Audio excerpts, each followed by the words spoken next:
Hello everyone, welcome back to my YouTube channel ಅಟಿಲ್ by Pooja. ಈಗಾಗಲೇ ಮಾವಿನ ಸೀಸನ್ ಬಂದಾಗಿದೆ. ನಾವೆಲ್ಲ ಮ್ಯಾಂಗೋಯಿಂದ ಏನೇನೋ ಡಿಫ್ರೆಂಟ್ ರೆಸಿಪೀಸ್ ಮಾಡ್ತಾ ಇದ್ದೀವಿ. ಸೊ ಅದ್ರ ಜೊತೆ ಈ ಒಂದು ರೆಸಿಪಿನೂ ಆ್ಯಡ್ ಮಾಡ್ಕೊಳ್ಳಿ. ತುಂಬಾ ಯುನೀಕ್ ಆ್ಯಂಡ್ ಡಿಫ್ರೆಂಟ್ ಆಗಿರುತ್ತೆ.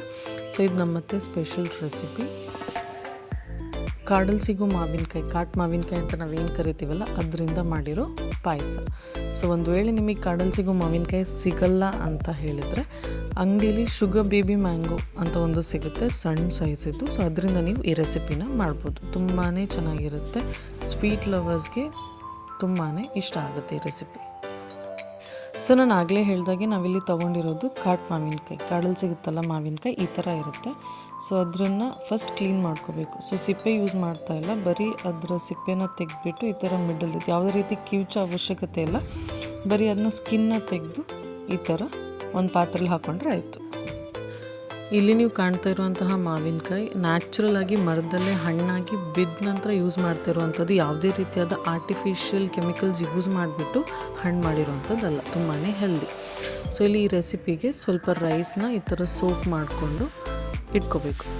ನಂತರ ಇವಾಗ ಮಾವಿನಕಾಯಿನ ಬೇಯಿಸ್ಕೋಬೇಕು. ಸೊ ಬೇಯಿಸ್ಕೋಬೇಕಾದ್ರೆ ಎಷ್ಟು ಮಾವಿನಕಾಯಿ ತೊಗೊಂಡಿದ್ದೀವಲ್ಲ ಅದ್ರ ಬೇಸಿಸ್ ಮೇಲೆ ಬೆಲ್ಲ ಮತ್ತು ಸ್ವಲ್ಪ ಉಪ್ಪನ್ನ ಹಾಕ್ಕೋಬೇಕು. ಬೆಲ್ಲ ಒಂದು ವೇಳೆ ಮಾವಿನಕಾಯಿ ಹುಳಿಯಾಗಿದ್ದರೆ ಸ್ವಲ್ಪ ಜಾಸ್ತಿನೇ ಬೆಲ್ಲ ಹಾಕ್ಕೊಳ್ಳಿ. ಮಾವಿನಕಾಯಿ ಏನಾದರೂ ಸಿಹಿ ಇದ್ದರೆ ನೋಡಿಕೊಂಡು ಸ್ವಲ್ಪ ಮೀಡಿಯಮ್ ಆಗಿ ಬೆಲ್ಲನ ಹಾಕ್ಕೊಂಡು ಚೆನ್ನಾಗಿ ಕುದಿಸ್ಕೋಬೇಕು. ಸರಿಸುಮಾರು ಇಲ್ಲಿ 15ರಿಂದ 20 ಅಥವಾ ಒಂದು 25 ನಿಮಿಷ ಈ ಥರ ಚೆನ್ನಾಗಿ ಕುದಿಸ್ಕೋಬೇಕು. ಸೊ ಬೆಲ್ಲ ಚೆಕ್ ಮಾಡ್ಕೊಳ್ಳಿ. ಒಂದು ವೇಳೆ ಹುಳಿ ಆಗ್ತಾ ಇದೆ ಹೇಳಿದರೆ ಸ್ವಲ್ಪ ಬೆಲ್ಲನ ಆ್ಯಡ್ ಮಾಡಿಕೊಂಡು ಚೆನ್ನಾಗಿ ಕುದಿಸ್ಕೊಳ್ಳಿ. ನೋಡಿ ಎಷ್ಟು ಶೈನ್ ಆಗ್ತಾ ಇದೆ.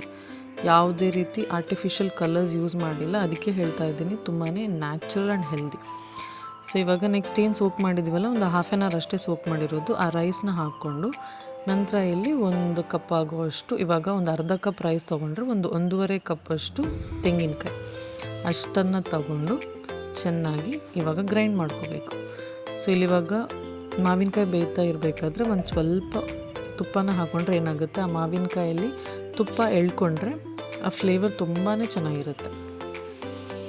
ಸೊ ಇಲ್ಲೀಗ ಕಡ್ದಿಟ್ಕೊಂಡಿರುವಂತಹ ತೆಂಗಿನಕಾಯಿ ಮತ್ತು ಸೋಪ್ ಮಾಡಿರುವಂತಹ ರೈಸ್, ಇದನ್ನು ಒಂದು 20 ನಿಮಿಷಗಳ ಕಾಲ ಮಾವಿನಕಾಯಿ ಏನು ಬೆಂದಿರುತ್ತಲ್ಲ ಅದಕ್ಕೆ ಸೇರಿಸ್ಕೋಬೇಕು. ನೆಕ್ಸ್ಟ್ ಇವಾಗ ಪಾಯಸ ಮಾಡೋಕ್ಕೆ ಎಷ್ಟು ನೀರು ಬೇಕೋ ಅಷ್ಟು ನೀರನ್ನ ಹಾಕ್ಕೋಬೇಕು. ತುಂಬಾ ವಾಟರಿ ಕನ್ಸಿಸ್ಟೆನ್ಸಿ ಬೇಡ. ಬಟ್ ಒಂದು ವಿಷಯ ಏನು ಅಂತ ಹೇಳಿದ್ರೆ, ನಾವಿಲ್ಲಿ ಕಡಿಬೇಕಾದ್ರೆ ಅಕ್ಕಿನ ಹಾಕ್ಕೊಂಡಿದ್ದೀವಿ. ಸೊ ಅಕ್ಕಿ ಏನಾಗುತ್ತೆ, ಬೆಂದ ಹಾಗೆ ಸ್ವಲ್ಪ ದಪ್ಪ ಆಗ್ತಾ ಹೋಗುತ್ತೆ. ಅದಕ್ಕೆ ಸ್ಟಾರ್ಟಿಂಗಲ್ಲಿ ಸ್ವಲ್ಪ ನೀರಾಗಿದ್ದರೂ ಪರವಾಗಿಲ್ಲ. ನೆಕ್ಸ್ಟ್ ಅದು ತಣ್ಣಗಾದಾಗ ಸ್ವಲ್ಪ ದಪ್ಪ ಆಗುತ್ತೆ. ನೆಕ್ಸ್ಟ್ ಇಲ್ಲಿ ಇನ್ನೊಂದು ಸಲ ಬೆಲ್ಲ ಏನಕ್ಕೆ ಆ್ಯಡ್ ಮಾಡಿದ್ದು ಹೇಳಿದರೆ, ನಾನು ಆಗಲೇ ಹೇಳಿದಾಗೆ ಏನಾದರೂ ಮಾವಿನಕಾಯಿ ಹುಳಿ ಅಂತ ಇದ್ದರೆ ಸ್ವಲ್ಪ ಬೆಲ್ಲನ ನೀವು ಟೇಸ್ಟ್ ನೋಡ್ಕೊಂಡು ಹಾಕ್ಕೋಬೋದು. ಇವಾಗ ನೋಡಿ ಕಲರ್ ಎಷ್ಟು ಚೇಂಜ್ ಆಯಿತು ಅಂತ. ಪಾಯಸದ ಥಿಕ್ನೆಸ್ ನೀವು ಈಗ ನೋಡ್ತಾ ಇರ್ಬೋದು. ನಾನು ಆಗಲೇ ಹೇಳಿದಾಗೆ ಅಕ್ಕಿ ಹಾಕಿದರೆ ನ್ಯಾಚುರಲ್ ಆಗಿ ಅದು ಥಿಕ್ ಆಗುತ್ತೆ ಪಾಯಸ ಬೆಂದ ಹಾಗೆ. ಇನ್ನು ತಣ್ಣಗಾದ ನಂತರ ಇನ್ನೂ ಸ್ವಲ್ಪ ಥಿಕ್ ಆಗುತ್ತೆ. ಸೊ ಯಾವುದೇ ರೀತಿಯಾಗಿ ಗೋಡಂಬಿ ದ್ರಾಕ್ಷಿನ ತುಪ್ಪದಲ್ಲಿ ಹುರಿದು ಹಾಕುವಂಥ ಅವಶ್ಯಕತೆ ಇಲ್ಲ, ಇಷ್ಟೇ. ಸೊ ಬೇಕಾದ್ರೆ ತುಪ್ಪನ ಸ್ವಲ್ಪ ಮೇಲಿಂದ ಹಾಕೋಬೋದು. ಸೊ ತುಂಬಾ ಸಿಂಪಲ್ಲಾಗಿ ನ್ಯಾಚುರಲ್ ಆಗಿ ಹೆಲ್ದಿಯಾಗಿರುವಂತಹ ಕಾಡು ಮಾವಿನಕಾಯಿ ಪಾಯಸ ರೆಡಿಯಾಗಿದೆ.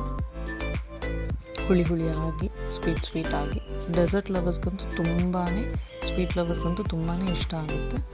ಡೆಫಿನೆಟಾಗಿ ಈ ಹೆಲ್ದಿ ರೆಸಿಪಿನ ಟ್ರೈ ಮಾಡಿ. ನಾನು ಆಗಲೇ ಹೇಳಿದಾಗೆ ಒಂದು ವೇಳೆ ನಿಮ್ಮ ಹತ್ರ ಕಾಡು ಮಾವಿನಕಾಯಿ ಇಲ್ಲ ಹೇಳಿದ್ರೆ ಅಂಗಡಿಲಿ ಸಿಗೋ ಶುಗರ್ ಬೇಬಿ ಮ್ಯಾಂಗೋನ ಯೂಸ್ ಮಾಡ್ಕೊಂಡು ನೀವು ಈ ರೆಸಿಪಿನ ಮಾಡ್ಕೋಬೋದು. ಖಂಡಿತ ಟ್ರೈ ಮಾಡಿ. ಈ ಸ್ಪೆಷಲ್ ಪಾಯಸ ರೆಸಿಪಿ ಹೇಗಿತ್ತು ಅಂತ ತಿಳಿಸಿ.